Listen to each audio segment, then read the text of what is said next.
प्रिय विद्यार्थियों, पिछले टॉपिक्स में मैंने आपको द्विविस्थापन अभिक्रिया बताया था और रासायनिक अभिक्रिया के प्रकार में से ये हमारा 5वां प्रकार है जिसका नाम है उपचयन और अपचयन अभिक्रिया। उपचयन और अपचयन अभिक्रिया, उपचयन को ऑक्सीकरण अभिक्रिया कह सकते हैं आप, उपचयन को ऑक्सीकरण अभिक्रिया कह सकते हैं। तो यहाँ ऑक्सीकरण और अपचयन अभिक्रिया भी बोल सकते हैं या उपचयन और अपचयन अभिक्रिया भी बोल सकते हैं। तो आइए हम सबसे पहले पढ़ते हैं उपचयन अभिक्रिया क्या है। उपचयन अभिक्रिया देखिए, उपचयन अभिक्रिया जिस अभिक्रिया में ऑक्सीजन का संयोग और हाइड्रोजन का वियोग होता है उसे उपचयन अभिक्रिया कहते हैं। उदाहरण देखिए, जैसे C+O2, यहाँ कार्बन के साथ कौन जुड़ रहा है, कार्बन के साथ आप देख रहे हैं कि ऑक्सीजन जुड़ रहा है, संयोग कर रहा है इसके साथ, इसलिए यह अभिक्रिया कहलाएगा उपचयन अभिक्रिया। दूसरा देखिए, कॉपर CO, कॉपर के साथ हमने ऑक्सीजन लिया और दोनों के बीच जब अभिक्रिया करवाएंगे तो ये बनाएगा CuO, जिसको हम कहते हैं कॉपर ऑक्साइड, कॉपर ऑक्साइड। ठीक है, तो यहाँ पर एक और अभिक्रिया देख लीजिए, Mg+O2 क्या बना रहा है, MgO, यानी मैग्नीशियम और ऑक्सीजन को लिया हमने, दोनों के बीच अभिक्रिया करवाएंगे तो यहाँ बनेगा MgO, इसको कहते हैं मैग्नीशियम ऑक्साइड। ठीक है, यह है मैग्नीशियम ऑक्साइड। तो यहाँ तीनों अभिक्रिया में आपने क्या देखा कि ऑक्सीजन का जुड़ रहा है, ऑक्सीजन जुड़ रहा है, ऑक्सीजन जुड़ रहा है ना, और हाइड्रोजन का वियोग हो रहा है, हाइड्रोजन इसमें है नहीं, बराबर। तो ऑक्सीजन का जुड़ना अर्थात उपचयन अभिक्रिया। आप ऐसी भी परिभाषा दे सकते हैं कि जिस रासायनिक अभिक्रिया में ऑक्सीजन का संयोग होता है उसे उपचयन अभिक्रिया कहते हैं। ठीक है, तो ये आपका हो गया उपचयन। इसके बाद है अपचयन। अपचयन अभिक्रिया क्या है, तो जस्ट उपचयन का उल्टा हो गया अपचयन। उपचयन में आपने देखा कि ऑक्सीजन का जुड़ना और हाइड्रोजन का हटना था, लेकिन अपचयन में आप देखेंगे कि जिस अभिक्रिया में हाइड्रोजन का संयोग और ऑक्सीजन का वियोग होता है, यानी हाइड्रोजन जुड़ेगा और ऑक्सीजन हटेगा, उसे कहते हैं अपचयन अभिक्रिया। यहाँ पर देखिए उदाहरण, ये हमने एक अभिक्रिया लिया कॉपर ऑक्साइड, कॉपर ऑक्साइड को हाइड्रोजन के बीच रखा हमने, कॉपर ऑक्साइड लिया और हाइड्रोजन लिया, यहाँ दोनों के बीच ऊष्मा दिया हमने और रासायनिक अभिक्रिया होगा। जब ऊष्मा देंगे तो कॉपर यहाँ पर अलग हो गया, कॉपर से ऑक्सीजन क्या हो रहा है, अलग, यहाँ कॉपर ऑक्साइड है कि नहीं, लेकिन जब आप देखें कि अभिक्रिया करवाया तो यहाँ पर कॉपर से ऑक्सीजन क्या हुआ, छूट गया, अलग हो गया, इसलिए ये अभिक्रिया क्या कहलाएगा, अपचयन। क्योंकि आपको अभी मैंने बताया कि जिस अभिक्रिया में हाइड्रोजन का संयोग और ऑक्सीजन का वियोग होगा उसे अपचयन कहेंगे। तो यहाँ पर ऑक्सीजन का क्या हो रहा है, वियोग, यानी ऑक्सीजन हट रहा है इनके साथ से, कॉपर के साथ से ऑक्सीजन हट रहा है, यानी इसका अपचयन हो रहा है। यहाँ नीचे देखिए हाइड्रोजन, हाइड्रोजन के साथ, यहाँ कॉपर के साथ से तो अलग हो गया, अब हाइड्रोजन के साथ क्या जुड़ रहा है, ऑक्सीजन, तो ऑक्सीजन के साथ यहाँ हाइड्रोजन हो गया, है ना। तो ये जो अभिक्रिया कहलाएगा, ऑक्सीजन या हाइड्रोजन के साथ जुड़ रहा है, इसलिए कहलाएगा उपचयन, और यहाँ पर कहलाएगा अपचयन। क्यों, क्योंकि यहाँ ऑक्सीजन का ह्रास हो रहा है और यहाँ पर ऑक्सीजन का संयोग हो रहा है, तो ऑक्सीजन का संयोग कहलाता है उपचयन, ऑक्सीजन का ह्रास यानी कहलाता है अपचयन। ठीक है, चलिए इसके बाद यहाँ पर आप देख रहे हैं कि इस अभिक्रिया में अपचयन भी हो रहा है और उपचयन भी हो रहा है, उपचयन और अपचयन अभिक्रिया। जिस अभिक्रिया में अपचयन और उपचयन दोनों साथ साथ होता हो उसे रेडॉक्स अभिक्रिया कहते हैं। देखिए यहाँ पर अपचयन भी हो रहा है और यहाँ पर उपचयन भी हो रहा है। तो जिस रासायनिक अभिक्रिया में दोनों घटना साथ घटे, ठीक है, तो ऐसे अभिक्रिया को हम कहते हैं रेडॉक्स अभिक्रिया। ठीक है, चलिए अब आगे बढ़ते हैं। दैनिक जीवन में उपचयन अभिक्रिया के प्रभाव पढ़ना है आपको, कि हमारे दैनिक जीवन में उपचयन अभिक्रिया का क्या प्रभाव है। तो देखिए, उपचयन का अर्थ होता है ऑक्सीजन। ठीक है, ऑक्सीजन का जुड़ना। तो ऑक्सीजन किन किन के साथ जुड़ता है, क्या होता है, वो हमें कैसे प्रभावित करता है, ये समझते हैं। तो ऑक्सीजन जो है सबसे पहले संचारण करती है। संचारण अर्थात क्या? तो संचारण आप देखे होंगे कि बहुत सारी ऐसे मेटल्स की वस्तुएं होती है, जैसे लोहा है, चांदी है, तांबा है। इन सब के रंग जो है वो बरसात के दिनों में या तो ठंडी के मौसम में, बरसात के मौसम में जब नमी युक्त हवा, यानी हवा में पानी की मात्रा होती है तो उसको हम कहते हैं नमी। ठीक है, तो ऐसी हवा जब इन धातुओं के संपर्क में आता है तो इसके रंग बदल जाते हैं, उनको हम कहते हैं संचारण। ठीक है, तो यहाँ पर संचारण की परिभाषा क्या है वो आप पहले समझिए। जब कोई धातु आर्द्रता, वायु, यहाँ पर आप लिख सकते हैं पानी, अम्ल, आर्द्रता, वायु, पानी, अम्ल आदि के संपर्क में आता है तब धातु संचारित हो जाता है। ठीक है, और इस घटना को ही हम कहेंगे संचारण। जैसे लोहे पर जंग लगना, आप देखेंगे कि बरसात के मौसम में ज़्यादातर आपके लोहे के दरवाजे, लोहे की खिड़कियाँ, इन सभी के ऊपर, ठीक है, एक परत जम जाती है, काले रंग का परत जम जाता है, जिसको हम कहते हैं जंग लगना। तो संचारण से हम इन्हें कैसे बचाएंगे? तो आप देखते हैं कि लोहे की ग्रिल हो या फिर लोहे के दरवाजे हो, लोहे के गेट हो, ऐसे वस्तुओं पर हम पेंट करते हैं। पेंट करके हम संचारण को रोक सकते हैं। फिर है ऑयल लगाकर, ग्रीस लगाकर, जसत लेपन, धातु लेपन, ये कई विधियां हैं जिनके द्वारा हम संचारण को रोक सकते हैं। इसके बाद देखिए, चांदी पर काली परत। आपने देखा होगा कि जो चांदी के आभूषण होते हैं, चांदी के आभूषण जो बनाए जाते हैं, वो ज़्यादा दिन पहने रखने से या तो रखे रहने से जब वह ऑक्सीजन के संपर्क में आता है, उपचयन अर्थात ऑक्सीजन के संपर्क में आता है, तो वो काला पड़ जाता है, काली हो जाती है उसकी परत, ऊपर की परत जो होता है वो काला पड़ जाता है। इसके बाद है तांबे पर हरी परत।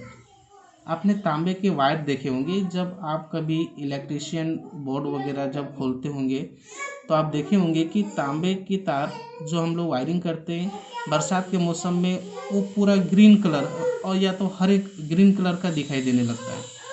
इसका मतलब क्या हुआ कि तांबे के तार के ऊपर एक परत छा गई, बराबर, और ये किसके कारण हुआ? संचारण। ठीक है, ऑक्सीजन के संपर्क में आने से। तो ये सारी घटनाएं होती हैं। इसके बाद विकृत गंधिता। देखिए, संचारण के बाद आता है हमारा विकृत गंधिता। ये विकृत गंधिता क्या है? परिभाषा पहले जान लेते हैं। वसा युक्त खाद्य पदार्थ और तेलीय सामग्री वायु के संपर्क में आने पर उपचयित हो जाती है, जिससे उसके स्वाद और गंध में परिवर्तन हो जाता है। तो एक्चुअली क्या होता है, आप देखे होंगे कि कुछ वस्तुएं, जैसे आपके घर में ही बात करें तो घर में रात का भोजन है तो सुबह तक देखिएगा कि उसका गंध जो है वो अलग ही किस्म का आने लगता है, अर्थात वो खाद्य पदार्थ या ऑयली पदार्थ का स्वाद खराब हो जाता है। ऐसा क्यों? तो ऐसा इसलिए होता है क्योंकि वो वसायुक्त खाद्य पदार्थ और तेलीय पदार्थ जो है वायु के संपर्क में आती है, जिनसे वो उपचयित हो जाती है और इसके बाद उसके स्वाद और गंध में परिवर्तन हो जाता है। तो कहेंगे सर क्या इसका रोकथाम करने के लिए कोई उपाय है हमारे पास? हाँ, उपाय है। तो उपाय क्या है कि आप देखते होंगे कि ज़्यादातर जो पैकेट्स में आती है वस्तुएं, चाहे वेफर हो, कुरकुरे हो या अन्य कोई भी खाद्य सामग्री हो, अन्य कोई भी वसा युक्त खाद्य पदार्थ हो, यदि वो पैकेट में बंद आती है तो उसके अंदर nitrogen N2 gas, nitrogen gas भरी होती है। ये नाइट्रोजन गैस भरी होती है जिनके कारण से ऑक्सीजन का संपर्क इन खाद्य पदार्थों से नहीं होता है और ये वस्तुएं खराब नहीं होती और इसका स्वाद और गंध में भी कोई परिवर्तन नहीं आता।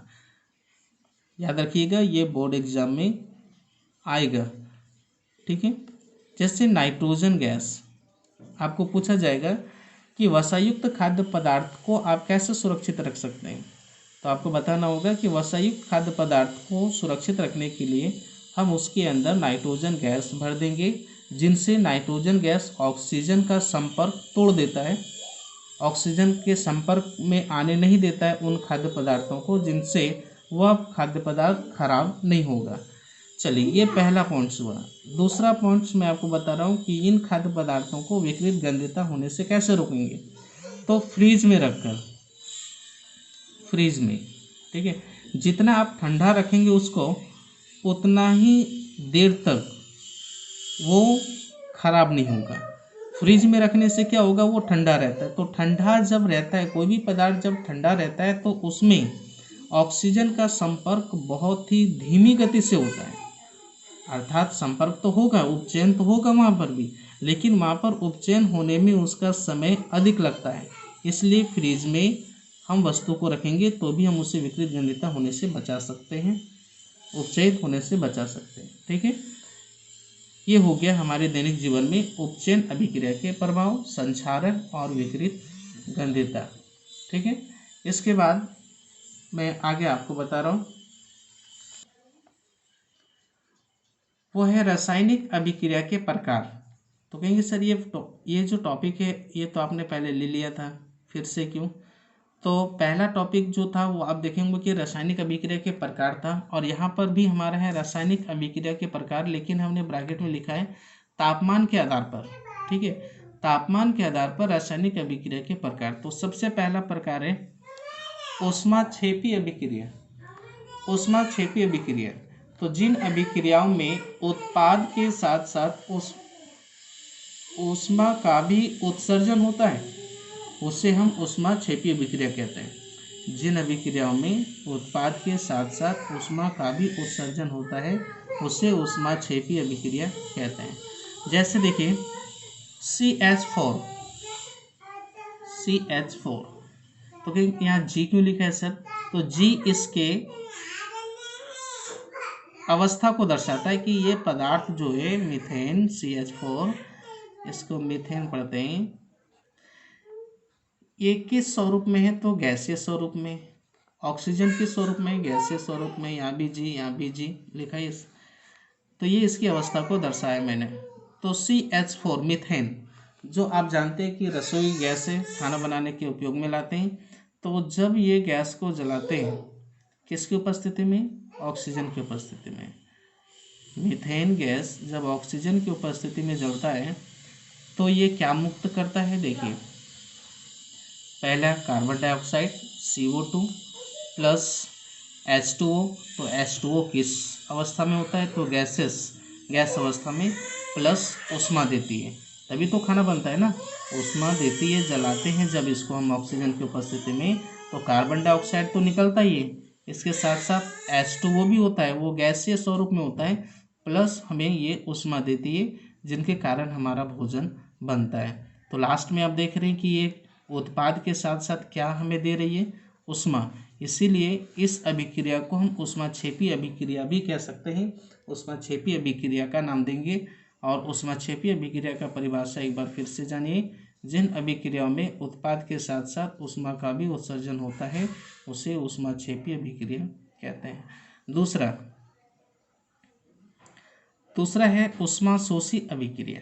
यहाँ क्या था? ऊष्माक्षेपी यानी ऊष्मा मुक्त करना, और यहाँ पर है ऊष्मा ग्रहण करना। ऊष्माशोषी मतलब ऊष्मा को अवशोषण करना। ऊष्माशोषी अभिक्रिया क्या है?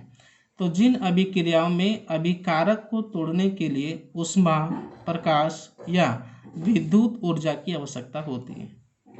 ध्यान दें, जिन अभिक्रियाओं में अभिकारकों को तोड़ने के लिए ऊष्मा, प्रकाश या विद्युत ऊर्जा की आवश्यकता होते हैं, ठीक है, उसे हम ऊष्माशोषी अभिक्रिया कहते हैं। जैसे समझिए यहाँ पर कैल्शियम कार्बोनेट CaCO3, इसका नाम है कैल्शियम कार्बोनेट।